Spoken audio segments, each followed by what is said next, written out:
எடப்பாடி பழனிசாமி பதிலளிக்க உத்தரவு பிறப்பிக்கப்பட்டிருக்கிறது. இது பற்றிய கூடுதல் விவரங்களை தருவதற்காக சிறப்பு செய்தியாளர் ரமேஷ்குமார் இணைகிறார். ரமேஷ்குமார், விவரங்கள். இந்த வழக்கை அதிமுக முன்னாள் எம்பி கே.சி. பழனிசாமி தான் தொடர்ந்திருக்காரு.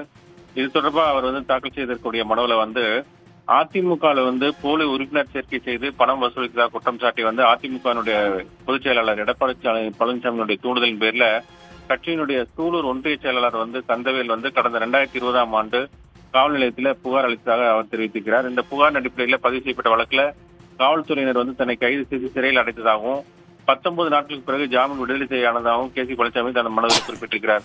இந்த வழக்கை ரத்து செய்த 2024ஆம் ஆண்டு சென்னை உயர்நீதிமன்றம் உத்தரவிட்டுள்ளதாகவும் தனக்கு எதிராக களங்கம் கற்பிக்கும் வகையில் அவதூறு பரப்பியதால் ஏற்பட்ட மன உளைச்சலுக்கு 1 கோடி ரூபாய் மான நஷ்டீடு வழங்கும்படி அதிமுக பொதுச் செயலாளர் மற்றும் சூலூர் ஒன்றிய செயலாளர் கந்தவேல் ஆகியோர் உத்தரவிட வேண்டும் என்று மனுவில் அவர் கேட்டிருக்கிறார்.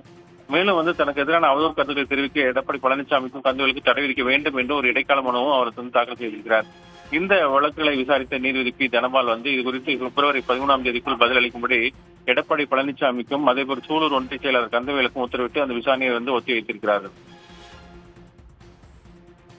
விவரங்களுக்கு நன்றி ரமேஷ்குமார். உடனுக்குடன் செய்திகளை தெரிந்து கொள்ள சன் நியூஸ் பெல் ஐகானை கிளிக் பண்ணுங்க.